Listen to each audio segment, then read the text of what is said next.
So welcome, our remarkable colleague Jean-Marc. And as always at Setsi, we begin all things by giving thanks and acknowledging our creator. We acknowledge the original stewards of the various lands we're on. We acknowledge all our ancestors, all those who toiled without compassion or compensation. We acknowledge all our elders and community stalwarts whose shoulders we stand on as we build, share, and learn together for our collective liberation and sovereignty. So Jean-Marc, can you please introduce yourself to our listeners and viewers and share a bit about your remarkable work, sir?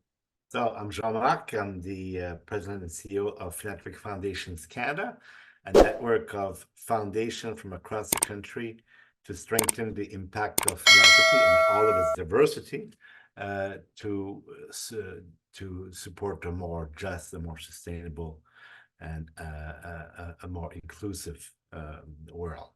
So I'm speaking to you today from Wakefield, from just north of Ottawa, on unceded Anishinaabe Algonquin territory. It's still winter and still looks like winter, and I'm very grateful to be so close to nature. That's incredible, sir. I appreciate all that context. And once again, your consistent leadership and solidarity in this work. My next question is, what's inspiring you right now? What has you curious, or what's keeping you up at nights? What's inspiring me is that there's more and more people and organizations stepping up to face the vast and complex challenges that are facing us as a society, and because it's so easy to get into despair and grief and pain, given the immediate challenges, but also the long-term challenges facing our world today, and feeling overwhelmed. But that people say, no, I can create some spark of light and that are full of joy and full of love, and make a difference. It might be a small difference, but it's a difference nonetheless. And on a range of endeavors to build a better world for all of us. And there's many examples of that kind of work both in Canada and elsewhere. That's what keeps me going. I mean, we work to kind of improve the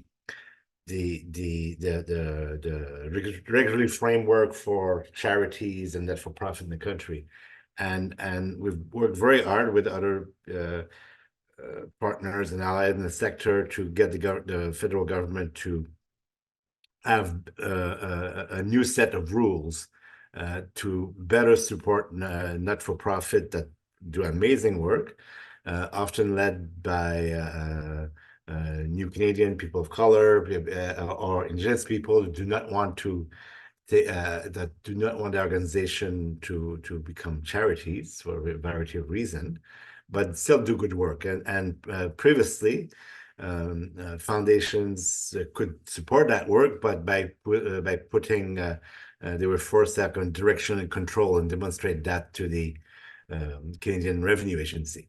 This is a kind of very colonial approach to the work, and nobody was pleased with this. But now we do have a pathway that allows for real partnership for with the terrible bureaucratic term of non-qualified donees, but the qualifying disbursement that allow for partnership and from funders to support not-for-profit that do amazing work.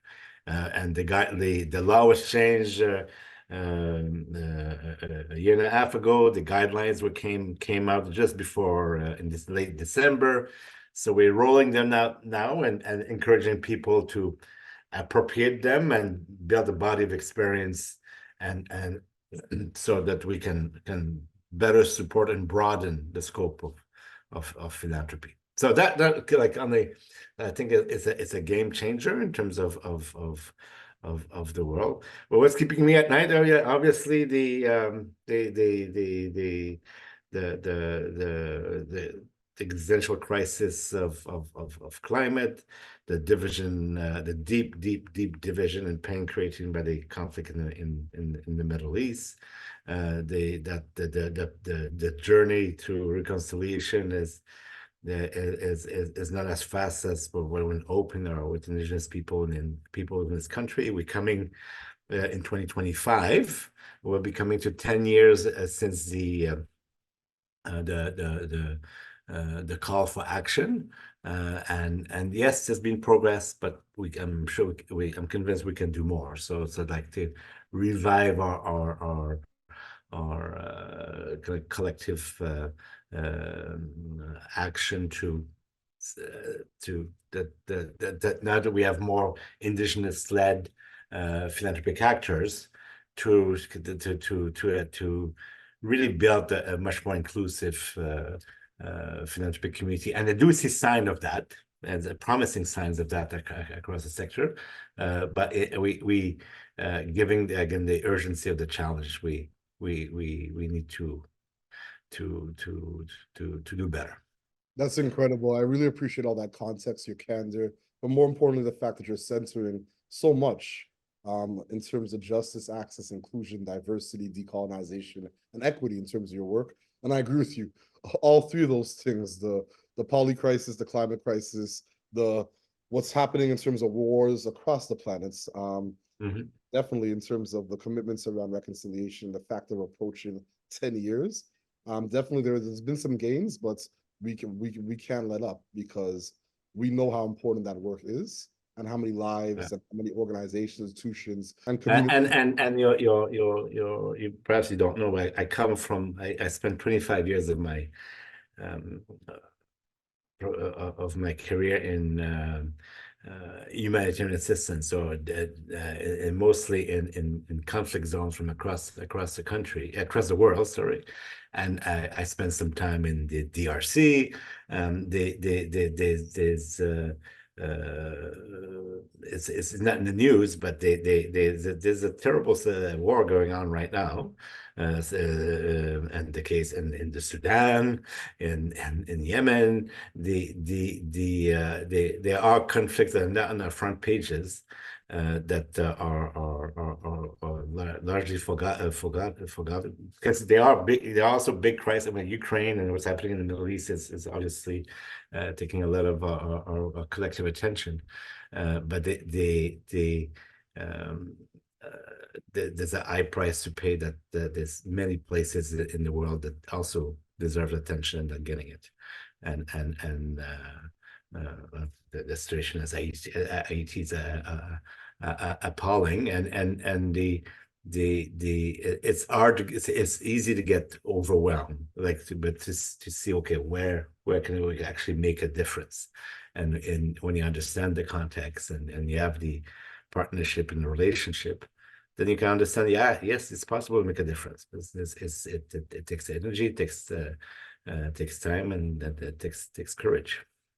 It takes remarkable courage to not just censor and give voice to folks that a lot of times don't have voice because their articles and the strife and the mere violence and sheer depravity that's happening in certain regions don't make the front page. So once again, I just appreciate your leadership consistently and the fact that you would even raise some of the crises that are happening across the planet, and the fact that we can't lose hope.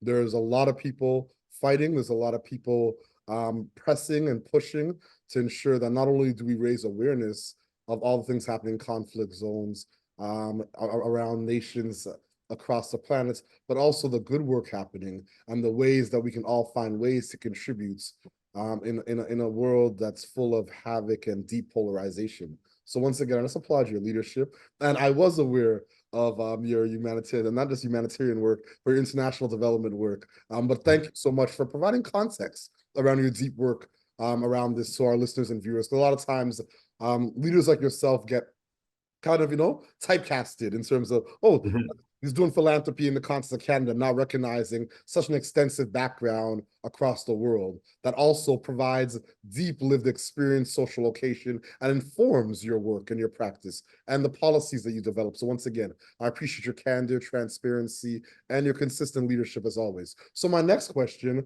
what challenges and barriers you're facing in your work right now? And what are some of the approaches you and your team are taking to overcome some of these challenges and barriers? So one of the powers of philanthropy is that philanthropy can take risks, is able to be engaged over the long term. It's not dependent. We don't need to get favors from the government of the day. And so to be engaged on issues that actually make a difference, and quite often it does take a kind of long-term engagement. And one example I give is that there was a few foundations, very few, can count on less than fingers in one hand, that in Canada were involved in early childhood and childcare in the 1980s and 90s. Did the hard work of supporting pilot community projects, supporting the action research, supporting the early advocacy, and mostly losing the battles politically in terms of moving the file forward for promoting childcare as a sustainable social and economic investment for the country. And move forward 40 years later, but now we got implementation of a childcare policy program across the country. It's not perfect. They say the implementation of it. There's some hiccups, but there's a very strong consensus politically that it is part of our the kind of not only the safety net, but as a way of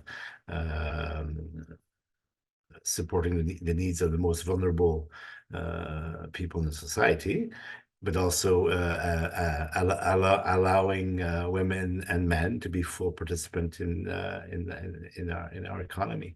So but that it took 40 years of engagement to get here, and with no guarantee of success. To how can we replicate these kinds of initiative on the same issues I raised earlier, on the climate crisis, on the reconciliation, on a society that's increasingly more diverse and more polarized,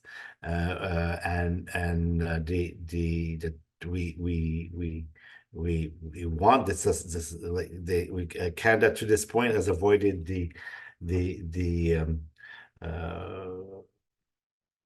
experience of that we've seen in the US and Western Europe of the borders closing, so that we remain a truly open, welcoming society. But there's real pressure. So they kind of reimagining what that means in the kind of the in the 21st century. There's a philanthropy there also can have a role to play. Related to that is the homelessness and affordable housing crisis in this country, and many countries, but in Canada. And where can philanthropy make a difference? The scope of this challenge goes beyond philanthropy. You need government at the center, you need community organization, you need the private sector to be involved. But philanthropy could be an accelerator in that process. So which piece of the puzzle can we focus on and demonstrate that with the deployment of capital, both in terms of grant and in terms of impact investment, you can actually make a difference. So there's a lot of work to be done, and ability to come together and to support these collective aspiration. It's not as fast as one hopes. There's some serious work taking place, and I'm hopeful there might be some announcement in the forthcoming federal budget here that brings philanthropy and government working together. Well, we shall see if that's the case. But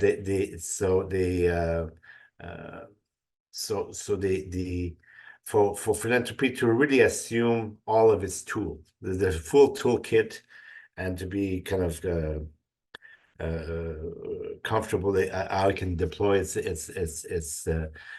resources with a reasonable amount of risk, and so that means that sometimes it will not work, but that's okay. I mean, it's if you want an initiative, we can learn from failures as well, and share that. It's one of the powers of philanthropy when they're talking about the government, which becomes a political scandal when it fails, or when the NGO has to close its door if it fails, or a private sector firm goes bankrupt. That they say, okay, this investment did not work out, which is a grant way, but you're still around. You still have an ability to learn from it and to deploy your resources in different ways to fulfill your mission. So that to kind of fully assume that we are a source of social risk capital, and it's hard for boards and staff because people don't want to be faced with failure. But as part of a portfolio, like which part of my portfolio I'm wanting to take part of takes more risk than usual. Because if it works, the payoff is significant, and even if it doesn't work, how can I learn from these failures and share that across the sector? So we've tried it, didn't quite work. It needs to be modified in such a way, so, and that's part of kind of the social learning that needs to happen in these initiatives. Now, because you're dealing with people and organization, and if you don't have all of these elements in place, it may fail. But that's embracing the potential of the possibility of failure more openly. Absolutely, I couldn't agree more. Embracing the potential of lessons learned, actionable insights, I think is imperative. And just like you said, like looking at the portfolio and seeing, okay, where can we have the greatest impacts? And that impact may lead to some initial failures, but the overall risk versus reward is so large that we got to take a chance on this specific social issue. And you named a few, whether it be housing, childcare. So there's childcare. I feel like 15 action. years. Imagine if you've been started in the 1980s, yes, there was a plan with Paul Martin, and then it failed, it collapsed. You might have said, okay, we've tried for 20 years and we'll give up. No, they didn't do that. It's like, okay, well, keep at it. Keep building new models and building the coalition. And that took another 15 years, but we got to a place where it's changing public policy. Absolutely, I couldn't agree more. I remember hearing those war stories. I have a colleague, Peter Frampton, and he's telling me about Eunice and the Quality Early Learning Years Network and some of the real battles provincially and with the feds. And I just think so. Once again, I just applaud your leadership on that in that work, and the fact that once again you're giving us like the importance of intergenerational collaboration. A lot of times I meet young people. I'm 40 right now, so I meet young folks that think you're young. Yeah, well, I'll meet younger people than me. They'll say they think they discovered climate change or discovered some social issue, or I'll meet elders that feel like they know everything. And a lot of times it's a breath of fresh air to hear folks give that long incremental process. Remember, systemic transformation and change isn't overnight. And you just gave a perfect example of a file that it took 40 years, but incrementally serious systemic change. And we see it in the file. And I remember when I think it was Karina Gould made an announcement, I think it was last year, but I'm still not to say that once again, I think this is really important to just highlight the fact that yes, sometimes we have to have that micro rigor, but that macro patience, because these are big social issues that are pervasive, and it's going to take public, philanthropic, and private sector actors and stakeholders to figure out their roles. And sometimes philanthropy is a catalyst or an accelerator in this, or sometimes it's leading. But once again, I just really appreciate your candor and some of the narrative storytelling. I really appreciate it, my friend. So my next question, how do you feel about the future of philanthropy? Are you pessimistic? Are you optimistic? Are you hopeful? How do you feel? One of the reasons why I'm where I am is that the philanthropy can really play an important and growing role in a context where the capacity of governments to act is getting more limited. Our collective trust in governments is more limited. there's a lot of pressure on the not-for-profit sector and charities in both of increasing demand and burnout staff, burnout volunteers, there's market failures for the private sector to be able to respond to many elements of our new society. Again, it's easy to get into despair, but we cannot afford the luxury of despair. So the Aachen philanthropy, still understanding that it's not there to replace government, it's not there to replace the work of our partners, it's not there to replace the private sector. So but using its powers and the fact it's so decentralized, where we have 10,000 foundations in this country, they working in partnership with civil society organizations and with governments, we can be actors in addressing some of the urgent challenges in terms of the police crisis and the kind of humanitarian dimension of things, but also in terms of protecting the existing ties that bind us, as I said, like the safety nets of a society, but also in the kind of transformation elements of that we can actually indeed do better. So not all foundations and not all philanthropy will be active in these three dimensions, that which is fine, but some are. There's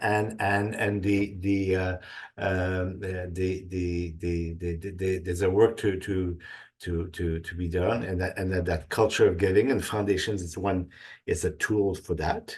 And there's a lot of wealth that's been created in this country, and they're trying to encourage a growing number of people with wealth, saying, "Look, you can give back, and you can give back and make a difference."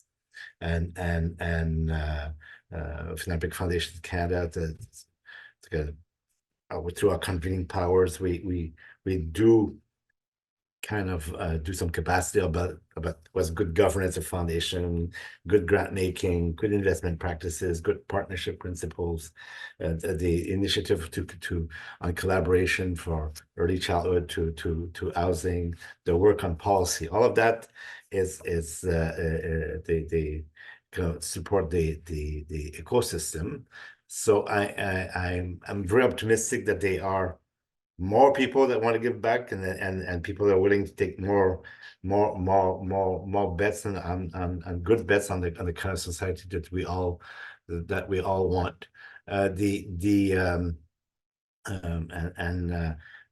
But also being open, keeping our eyes open about the seriousness and the urgency of the situation as well.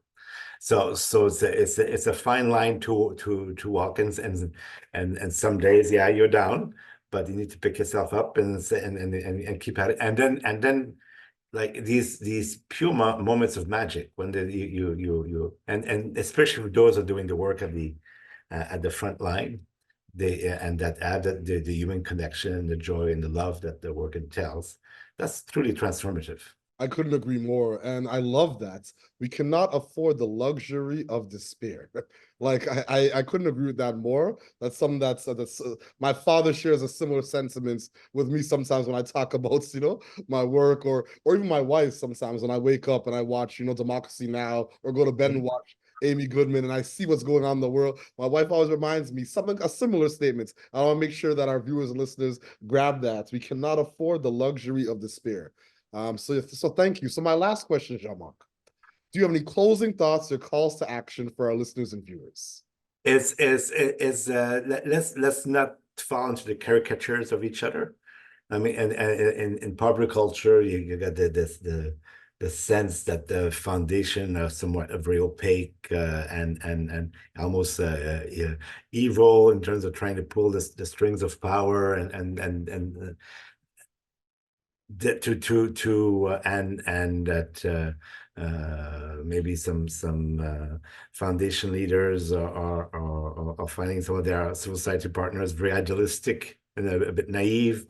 So I get the time to actually get to know each other and the nature of the work, and then and that opens a whole wealth of possibilities. So to look at the best of each other and what we bring to the table, and not to make assumption about why people are doing this work, and to assume good faith, and by doing work together, that trust builds, and raises. You cannot do it in isolation. So that that quality of relationship is very important for the work to be impactful and sustainable. So the encouraging all of us to not to and it's so easy in this world to we don't take the time to read, to learn about context, that we fall for caricature that have nothing to do with who we are really in the work itself. So and so to be careful of these kind of echo chambers that we and that we all have potential to fall into, and take the time to understand where people are coming from, where they're trying to go, and how you can intersect in ways that are again make the world a better place. That's incredible. I couldn't agree more. And that's part of why the Setsi team built this platform. I think a lot of times there is that belief that everything is opaque, and we almost dehumanize individuals that play a role in various ecosystems, whether it be philanthropy, public or private figure, and not recognizing that no, these are individuals behind logos, and they have work, they have families, they have lived experience, and they've been doing work sometimes for decades. So once again, that's part of the rationale for these conversations. And yeah, I just want to thank you for your leadership, your openness, your solidarity, and your consistency. You know, like this consistency, doing the work. And yeah, I just want to really give thanks for all that you do for so many. And as always at Setsi, we close the way we began, by giving thanks and acknowledging our creator, by giving thanks and acknowledging the original stewards of the various lands we're on. We acknowledge all our ancestors, all those who toiled without compassion or compensation. We acknowledge all our elders,